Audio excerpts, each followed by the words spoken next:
Through the lens of his periscope, Lieutenant Commander Takeshi Matsumura experienced something that would fundamentally alter his understanding of modern warfare. The officer aboard submarine the 36 had been tasked with surveying the American anchorage, a routine intelligence-gathering mission that should have yielded predictable results.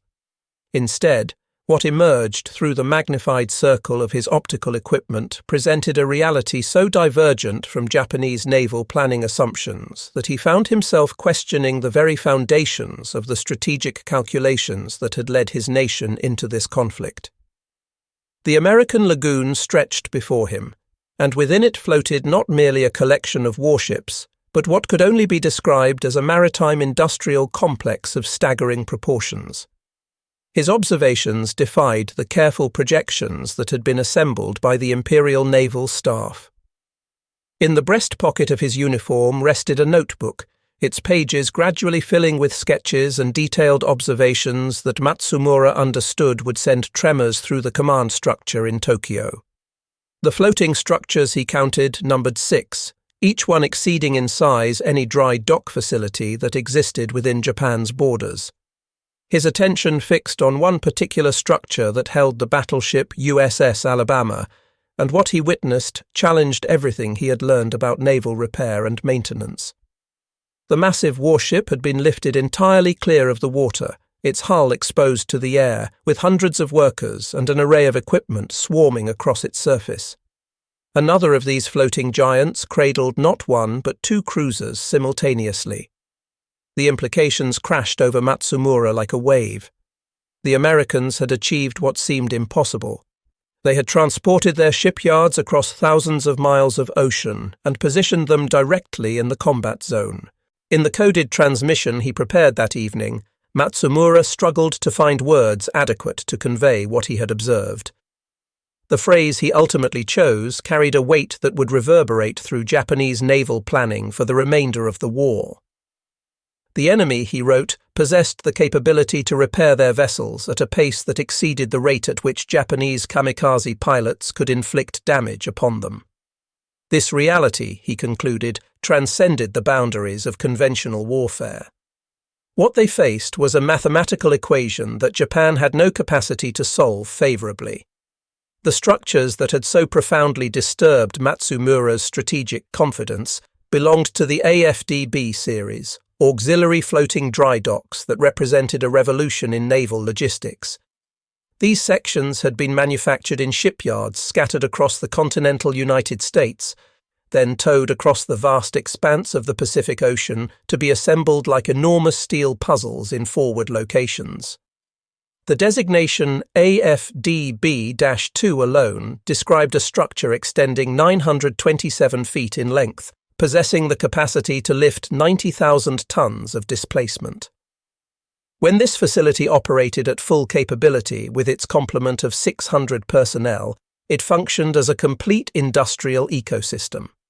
The dock contained machine shops capable of precision work, foundries for casting metal components, electrical repair facilities equipped to handle the most complex systems, and storage capacity for 65,000 gallons of fuel oil.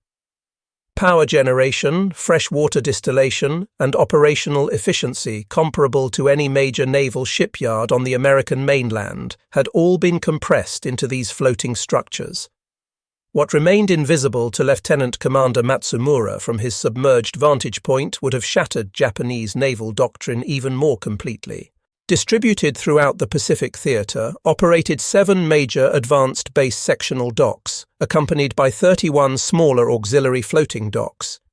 This network had achieved something that seemed almost fantastical from a strategic perspective. Every captured atoll and secured anchorage could be transformed into a facility with capabilities approaching those of Pearl Harbor. The geographic constraints that traditionally governed naval warfare had been systematically dismantled by American engineering and industrial organization. 3 weeks prior to the devastating attack on Pearl Harbor, in a conference room within the Japanese Naval General Staff headquarters in Tokyo, Vice Admiral Yamamoto, Admiral Osami Nagano had laid out the final operational plans that would commit Japan to war with the United States. The calculations presented appeared sound, even elegant in their logic. American naval infrastructure on the Pacific coast consisted of 8 major shipyards. The facility located on Mare Island in California possessed the capacity to simultaneously handle 4 capital ships. Puget Sound Naval Shipyard in Washington state could manage 3 such vessels. Pearl Harbor's facilities, positioned closest to what would become the primary theatre of operations, could perhaps accommodate 6 major repair operations concurrently. The mathematical projections seemed to favour Japanese strategic objectives. If the Imperial Navy could successfully damage or sink 20 American capital ships within the initial 6 months of hostilities, the Americans would require a minimum of 18 months to complete repairs and construct replacements. The geographic reality imposed additional constraints. Ships requiring major repair work would need to steam 3,000 miles back to the Pacific coast facilities. The transit alone consumed 2 weeks in each direction, effectively removing vessels from combat availability for months at a time.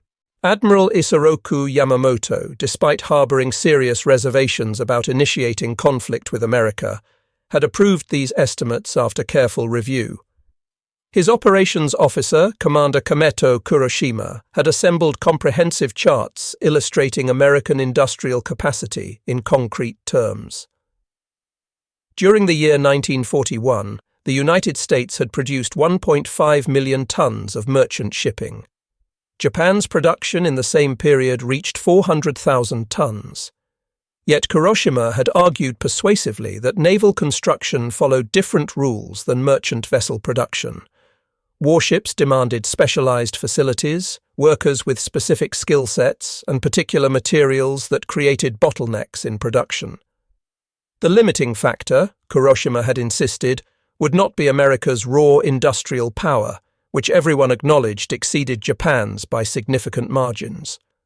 Rather, the constraint would manifest in dock space availability and repair facility capacity. Neither Kuroshima nor any other officer in the planning room had contemplated the possibility that Americans would simply construct new shipyards and deploy them to wherever battles were being fought. The genesis of American floating dry dock technology traced back to commercial requirements rather than military vision. In 1927, the United States Navy commissioned its first self-propelled floating dry dock, designated YFD-2. The fundamental principle differentiating floating dry docks from traditional fixed installations carved from granite and concrete involved ballast manipulation. By pumping water from ballast tanks, the structure would rise in the water. Flooding these same tanks caused the structure to sink.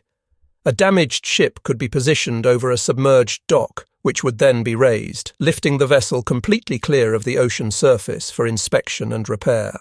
By 1940, as war consumed Europe and tensions escalated in the Pacific, American naval planners recognized that this technology, if dramatically scaled up and made genuinely mobile, could eliminate geography as a limiting factor in naval operations. The Bureau of Ships initiated what appeared to many engineers as an impossible program. The specifications seemed to contradict themselves. Build floating dry docks of sufficient size to accommodate battleships. Manufacture these structures in sections that could survive ocean transport. Design them to operate with full independence in locations thousands of miles from any established industrial base. The Advanced Base Sectional Dock Program represented American industrial organization operating at a scale and ambition that strained comprehension. Section A would emerge from the facilities of Everett Pacific Shipbuilding in Washington state. Sections B and C would be constructed at Chicago Bridge and Iron Company in California. Sections D through G would be manufactured at Mare Island Naval Shipyard. Each individual section weighed 3,850 tons and measured 93 feet in length, 165 feet in width, and 75 feet in depth. 10 sections assembled together would create a floating dock with the capacity to lift an Iowa-class battleship, among the largest warships ever constructed. The engineering challenges seemed to multiply exponentially as planning proceeded. Each section needed structural integrity sufficient to withstand Pacific Ocean storms during the extended towing operations that would transport them from American yards to forward areas. Simultaneously, these sections required manufacturing precision measured in millimeters to enable welding to adjacent sections with tolerances that would maintain structural integrity under enormous loads. The ballast systems governing the raising and lowering operations demanded perfect synchronization across all sections. Perhaps most remarkably, the docks required fully equipped machine shops capable of manufacturing any replacement component that might be needed, ranging from propeller shafts to gun barrels. The facilities needed to function as complete industrial plants in locations where no other infrastructure existed. Commander Tamachi Hara, commanding the destroyer Shigura, witnessed American repair capabilities in action during engagement with United States forces near Tulagi in March 1943, and the experience fundamentally challenged his understanding of naval logistics. In his memoir composed after the war's conclusion, Hara recalled the sequence of events with clarity that conveyed his bewilderment. His ship had successfully landed a torpedo hit on the cruiser USS Helena, inflicting what appeared to be serious damage. Japanese intelligence assessments, based on traditional repair timeframes, projected that the Helena would require 6 months in a stationary dry dock facility for repairs. 3 weeks after the engagement, reconnaissance photographs showed the Helena at Tulagi, not only present but fully operational, her guns engaging Japanese aircraft. The impossibility of the situation consumed Hara's thinking. Where had the dry dock materialized from? Their reconnaissance showed only empty ocean and small islands incapable of supporting such facilities. The Helena's repair had been accomplished by ABSD-1, assembled at Espiritu Santo mere weeks before the engagement. This mobile facility had submerged its deck, lifted the 10,000-ton cruiser completely clear of the water, repaired the 20-foot gash torn in her hull, and returned the warship to combat operations in 19 days. The identical repair performed at Yokosuka Naval Arsenal, Japan's most advanced facility, would have consumed 4 months minimum. Captain Hara's confusion reflected a fundamental conceptual gap that plagued Japanese naval planning throughout the Pacific War. Japan conceived of naval bases as fixed installations representing permanent facilities developed over decades of construction and expansion. Yokosuka Naval Arsenal, representing the pinnacle of Japanese naval infrastructure, had been under continuous development since 1866. The Americans had created equivalent industrial capability in 6 months, and then deployed it to forward areas on an operational timeline that seemed to violate basic assumptions about how naval warfare functioned. Admiral Chester Nimitz grasped that floating dry docks fundamentally transformed the mathematics underlying attrition warfare. In a memorandum addressed to Admiral Ernest King and dated January 15, 1943, Nimitz articulated the strategic implications with precision. The availability of floating dry dock facilities in forward operational areas, he wrote, fundamentally altered the correlation of forces in ways that traditional calculations failed to capture. A damaged ship repaired in 3 weeks at Ulithi rather than 3 months in San Francisco represented not merely a time savings, but a 4-fold multiplication in available force strength. The vessel returned to combat operations in a fraction of the time, effectively creating force multiplication without constructing additional ships. Japanese intelligence services discovered this new strategic reality through gradual accumulation of contradictory data points. The Battle of Santa Cruz in October 1942 had inflicted severe damage on the aircraft carrier USS Enterprise. Japanese naval intelligence, applying standard repair timeframes based on damage assessment, estimated 6 months before the carrier could return to combat operations. The Enterprise appeared in battle after just 30 days, having been repaired at New Caledonia through the combined efforts of the destroyer tender USS Vestal and advanced base facilities that shouldn't have possessed such capabilities. Rear Admiral Matome Ugaki, maintaining a detailed diary throughout the war, recorded his mounting frustration with intelligence assessments that bore no relationship to observed reality. The enemy's repair capabilities, he wrote, exceeded intelligence estimates by factors that defied explanation. Ships confirmed as severely damaged returned to battle operations before Japanese vessels with lighter damage completed their own repairs at homeland facilities. By early 1943, the United States Navy had deployed a comprehensive network of floating repair facilities that transformed the Pacific Ocean into an American maintenance highway. Advanced base sectional docks operated at Espiritu Santo, Ulithi, Leyte Gulf, and Manus.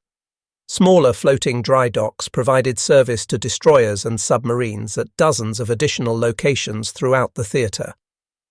The construction statistics illuminated Japan's increasingly hopeless strategic position. Mare Island Naval Shipyard alone produced multiple ABSD sections, while simultaneously building new destroyers and cruisers on adjacent ways. The facility employed 46,000 workers operating across 3 shifts, maintaining 24-hour operations every day of the week. In an 18-month period, Mare Island by itself produced more floating dry dock capacity than Japan's entire network of permanent dry dock facilities that had been developed over 8 decades.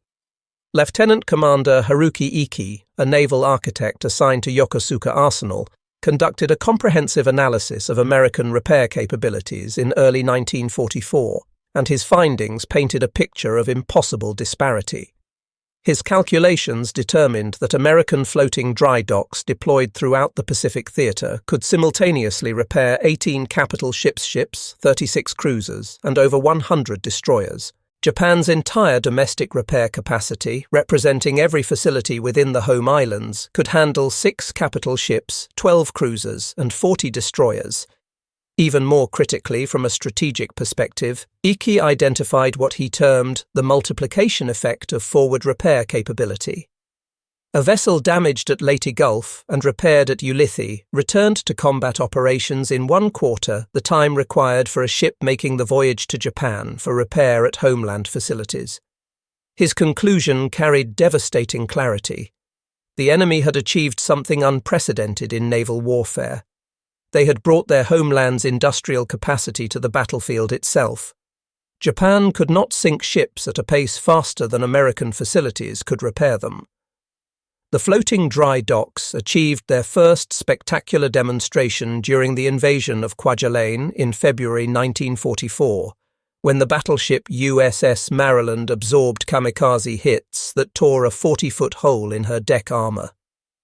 Traditional naval doctrine would have dictated Maryland's immediate withdrawal to Pearl Harbor for repair, removing her from combat operations for months. Instead, Maryland steamed 240 miles to Mayuro Atoll, where AFDB-2 awaited.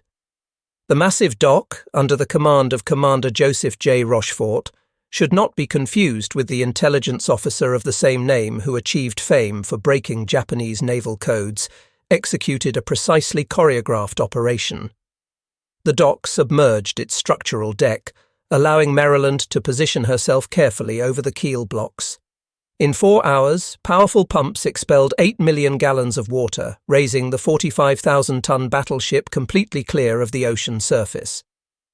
Captain Yoshitake Miwa, commanding submarine OI-184, observed this operation through his periscope and immediately transmitted his findings to Tokyo.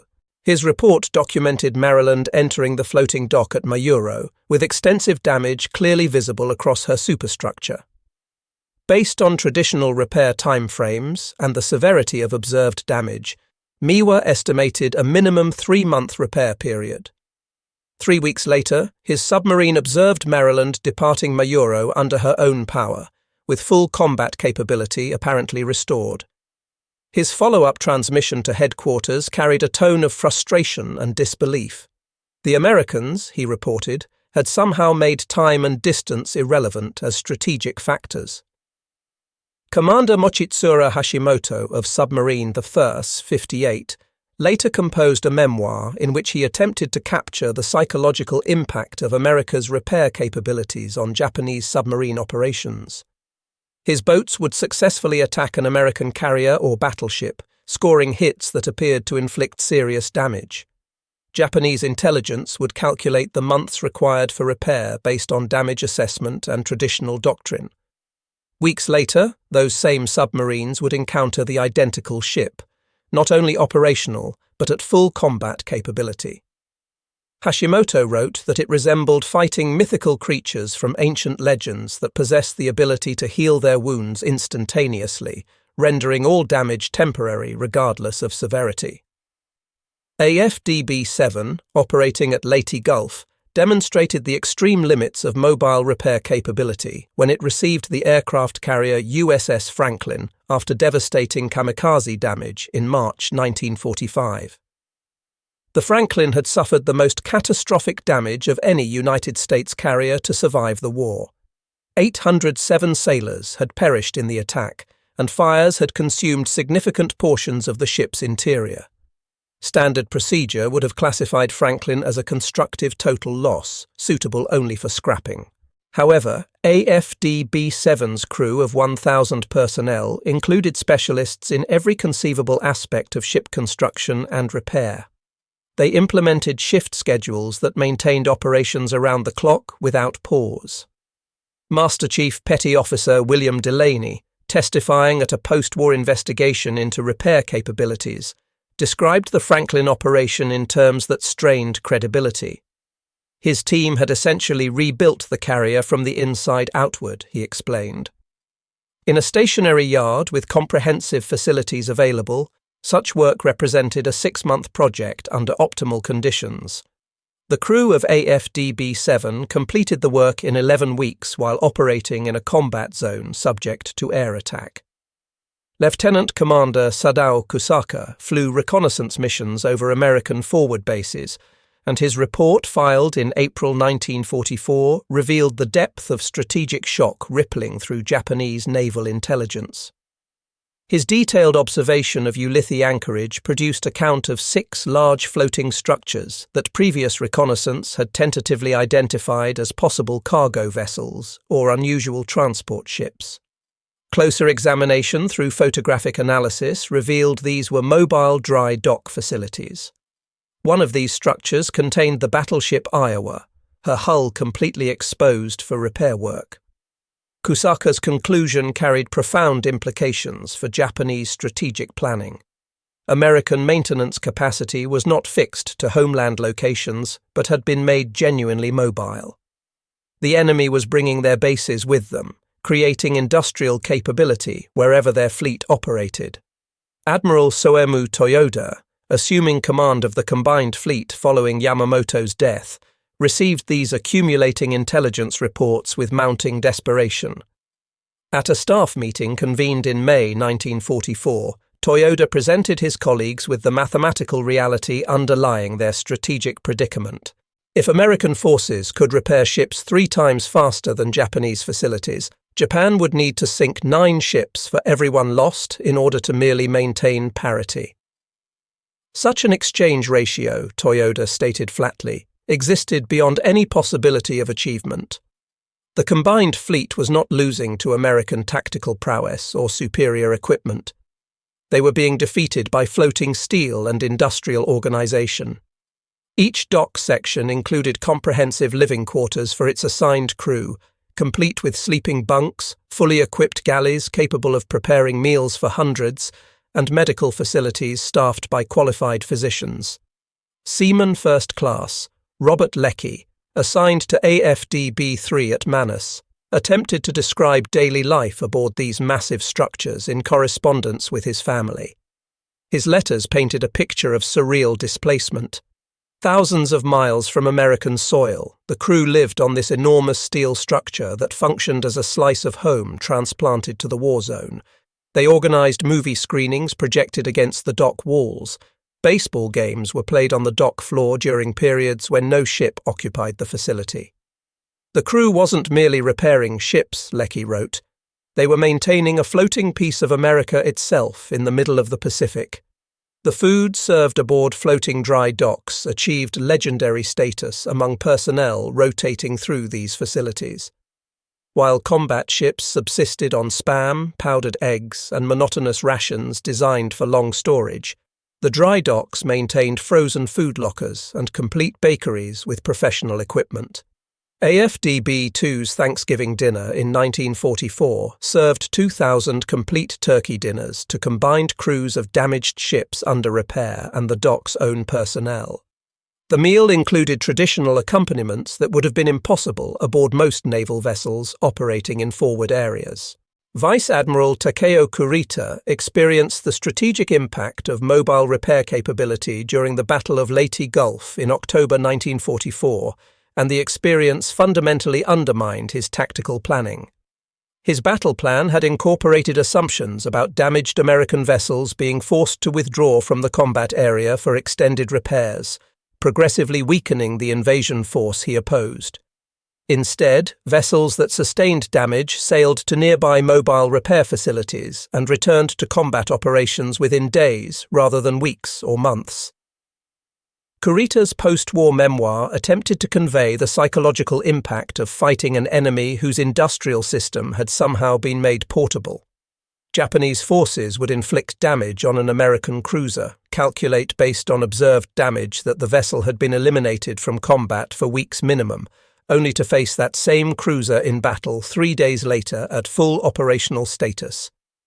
The combined fleet wasn't fighting merely the American Pacific Fleet. They were engaged with America's entire industrial system, which had somehow been compressed and made deployable to the battlefield.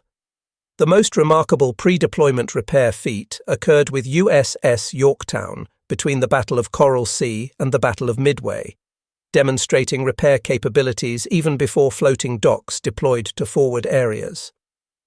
Yorktown limped into Pearl Harbor on May 27, 1942, severely damaged from the Coral Sea engagement. Admiral Nimitz gave repair crews a deadline that seemed impossible. The ship had 72 hours. Yorktown entered Dry Dock No. 1 on May 28, and 1,400 workers from Pearl Harbor Naval Shipyards swarmed aboard, working around the clock in continuous shifts. Yorktown sailed on May 30th, her flight deck patched and boilers operational, though repair crews were still aboard completing work as the carrier cleared the harbor. Japanese intelligence remained convinced Yorktown was still undergoing repairs at Pearl Harbor. When Japanese pilots attacking at Midway reported engaging a third American carrier, Admiral Nagumo's staff refused to accept the reports as accurate. Their intelligence showed only 2 carriers possibly available. Lieutenant Joichi Tomonaga, filing his final report before his death in combat, expressed confusion about American carrier availability that exceeded Japanese calculations. By mid-1944, American floating dry docks had transformed the Pacific Ocean into what could only be described as an American maintenance corridor. Ships damaged at Formosa could receive repairs at Leyte faster than Japan could repair vessels damaged at Leyte, and return to Sasebo for work at homeland facilities. Rear Admiral Kizo Kimura, maintaining a diary throughout his service, wrote an entry that captured this strategic impossibility. The Japanese were fighting an enemy who had made geography itself irrelevant to naval operations. Between 1942 and 1945, the United States produced 7 complete advanced base sectional docks, 31 auxiliary floating docks, and 55 smaller auxiliary repair docks. The combined lifting capacity of this mobile fleet exceeded Japan's entire permanent dry dock infrastructure by a factor of 4. Each ABSD required approximately $40 million to construct and deploy, a sum equivalent to the cost of a light cruiser. Yet these floating facilities enabled the combat operations of vessels worth hundreds of millions of dollars that would otherwise have been withdrawn from combat for extended periods. Rear Admiral Kizo Kimura's diary entry from late 1944 attempted to capture the psychological impact of American industrial might made manifest. The Americans, he observed, construct floating dry docks the size of city blocks and tow these massive structures across the Pacific Ocean as if victory were already assured. They were building the infrastructure of peace even while the war continued to rage. This confidence, This assumption of inevitable triumph expressed through industrial deployment carried its own weight in undermining Japanese morale. Chief Petty Officer Marcus Thompson, serving as a hull repair specialist on AFDB-2, had completed 18 months of intensive training at Mare Island before deploying to the Pacific. His team of 40 welders had developed capabilities that would have challenged major stationary shipyards. Thompson recalled in post-war interviews that his crew had become what he called artists of destruction repair. A destroyer with her entire bow section blown off? Thompson's team could fabricate a complete new front-end assembly in 5 days, working around the clock with materials and equipment carried aboard the floating dock. The medical facilities incorporated into floating dry dock designs added strategic value beyond ship repair. Each major dock included a hospital facility with fully equipped operating rooms and recovery wards. Dr. Lawrence Steinberg, serving as Chief Medical Officer on AFDB-1, performed over 200 major surgical procedures during his deployment. The facility treated not only dock personnel and crews of ships under repair, but casualties evacuated from nearby combat operations. In November 1944, submarine AF-365 received orders that reflected Japanese strategic priorities shifting in response to the mobile repair threat. Rather than seeking to engage American warships, the submarine was tasked with penetrating Ulithi Lagoon and attacking the floating dry dock facilities. The mission acknowledged that these repair structures represented higher value targets than individual ships. The submarine was destroyed before reaching Ulithi, becoming one of 6 Japanese submarines lost while attempting attacks on floating repair facilities. The only successful Japanese attack on a floating dry dock occurred on April 22, 1945. Lieutenant Saburo Shimbo and Ensign Chuhei Okubo, flying at 14,000 feet altitude, dove through anti-aircraft fire and struck an empty floating dry dock section. They had hoped to catch a capital ship under repair, but the dock was temporarily vacant during reconfiguration operations. A follow-up attack damaged Section G of ABSD-2, but the dock's own crew completed repairs to the damaged section within 3 days, demonstrating the self-repairing nature of these facilities. Commander Masataka Okumiya, analyzing Japanese tactical failures in post-war assessments, focused significant attention on the floating dry dock challenge. Japanese forces could occasionally damage warships through determined attacks, Okumiya wrote, but the floating dry docks seemed to multiply like living organisms. They functioned not merely as floating docks, but as floating factories possessing the capability to reproduce their own capacity through repair and modification. The Okinawa campaign, conducted from April through June 1945, witnessed the most concentrated infliction of ship damage in the entire Pacific War. Over 400 American vessels sustained damage from kamikaze attacks during this extended operation. A fleet of floating dry docks at Karama-Reto operated continuously throughout the campaign, sometimes lifting damaged ships while still subject to air attack.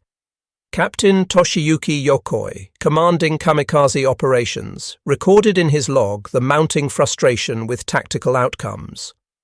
Japanese pilots were sacrificing their lives to inflict damage on American ships, only to observe these same vessels returning to combat within days. The floating dry docks at Karama-Reto could repair vessels faster than Japanese forces could organize subsequent attacks. Of 404 ships damaged during the Okinawa campaign, 387 were repaired sufficiently to continue operations without requiring transit back to permanent base facilities. The destroyer USS Lafay, struck by 6 kamikaze aircraft on April 16, returned to operational status by May 1.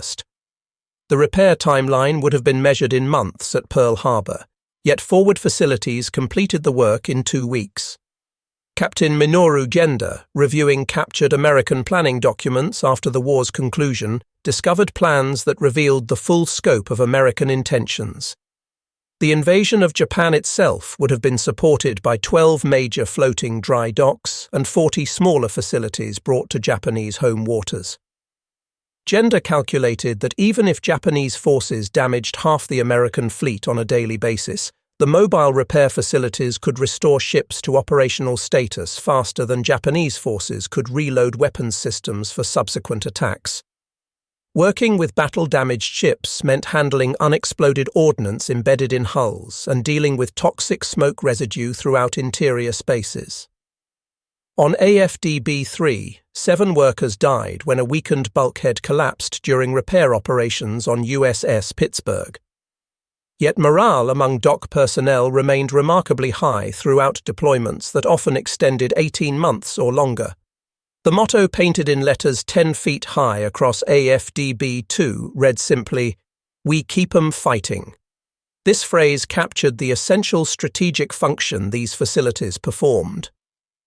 Admiral Somu Toyoda's interrogation by American intelligence officers after Japan's surrender identified 3 decisive factors in Japanese naval defeat. American submarine warfare had devastated Japanese merchant shipping. Fast carrier task forces had achieved air superiority. The third factor Toyoda identified received less attention in popular accounts but carried equal strategic weight. American floating dry docks had killed the Japanese Navy, Toyoda stated, as surely as bombs and torpedoes. The mobile facilities had made time and distance strategically irrelevant. America had brought its homeland industrial power directly to Japan's home waters. Between 1943 and 1945, the comprehensive record showed American floating dry docks performed 1,847 major ship repairs alongside 8,234 minor repairs. These facilities returned 95% of damaged vessels to operational service within 30 days. This performance exceeded Japanese repair capabilities by margins that defied traditional strategic calculation. Commander Joseph Rochefort, the intelligence officer whose code-breaking work contributed critically to victory at Midway, offered strategic insight that synthesized the floating dry dock significance. The Japanese had conceived themselves as fighting American ships and American personnel. In reality, Rochefort explained, they were fighting America's entire industrial system, which had been made portable and deployed to the battlefield. Every floating dry dock represented Detroit's assembly lines and Pittsburgh's steel mills made manifest in structures that floated on the ocean. The organizational vision enabling floating dry dock deployment came from officers like Rear Admiral Ben Morrill, who understood that American industrial superiority meant nothing unless that capacity could be projected to the point where conflict occurred. Morrill's vision transformed industrial power from an advantage confined to the homeland into a weapons system that could be deployed operationally. Mare Island Naval Shipyard employed 6,000 women by 1943, their labor essential to maintaining production schedules. Marjorie Mueller, among the first female welders hired at the facility, worked on Section F of ABSD-2. She understood that every perfect weld contributed directly to saving American sailors' lives. The work carried meaning that transcended the immediate physical task. The Chicago Bridge and Iron Company facility in California employed 4,000 African-American workers, who built 3 complete ABSD sections while achieving production rates that exceeded some integrated facilities. Their contribution demonstrated that America's industrial mobilization drew on the nation's full population. Admiral Arleigh Burke frequently cited floating dry docks as the quintessential example of American innovation in warfare. The Japanese had brought superior training and tactical excellence to the Pacific War, Burke observed. America brought floating dry docks. Japanese forces made the ocean into a battlefield. American industry transformed it into a factory floor. Japanese naval attachés had filed reports on American shipbuilding throughout the 1930s, but interpreted observations through the lens of Japanese industrial experience. Commander Yoshiro Fujimura visited Chicago Bridge and Iron facilities and observed sectional construction techniques. His report noted that Americans built industrial plants like children's toys, assembling components manufactured separately. He characterized this as interesting but irrelevant to naval construction. This fundamental misunderstanding of American industrial methods contributed to strategic miscalculation.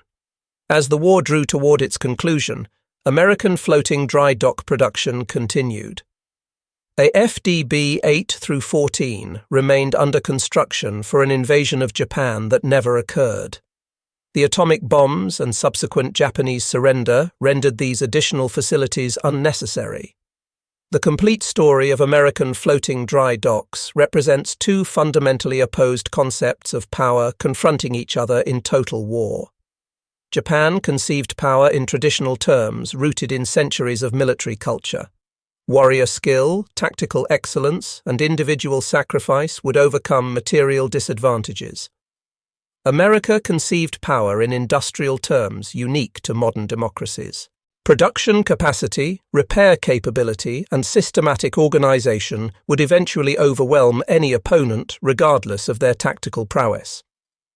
The Pacific War tested these competing visions comprehensively. Once American floating dry docks had been deployed throughout the Pacific Theater, each individual facility represented the entire American industrial system made mobile and brought to the combat zone. They functioned as Detroit's assembly lines and Pittsburgh's steel mills transported to forward areas.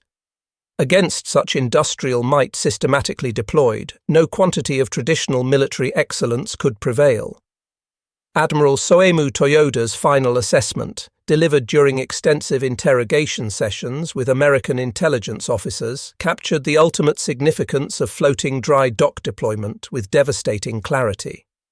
The war had been decided, Toyoda stated, the moment American floating dry docks arrived in the Pacific in substantial numbers. Japanese forces could sink American ships through determined attacks, but Americans possessed the capability to raise and repair them. The mobile repair facilities meant America could absorb any level of losses and continue fighting at full intensity. The Pacific Ocean itself had been transformed into an American lake, not primarily because American naval forces controlled the surface, but because America possessed the capability to maintain that control anywhere and at any time through forward repair facilities. Japanese leadership gradually came to understand they were not fighting ships and aircraft and personnel. They were engaged with an entire industrial system that had learned to float, bringing America's continental industrial power directly to the battlefield. Against such capability systematically deployed, traditional concepts of naval warfare had become obsolete.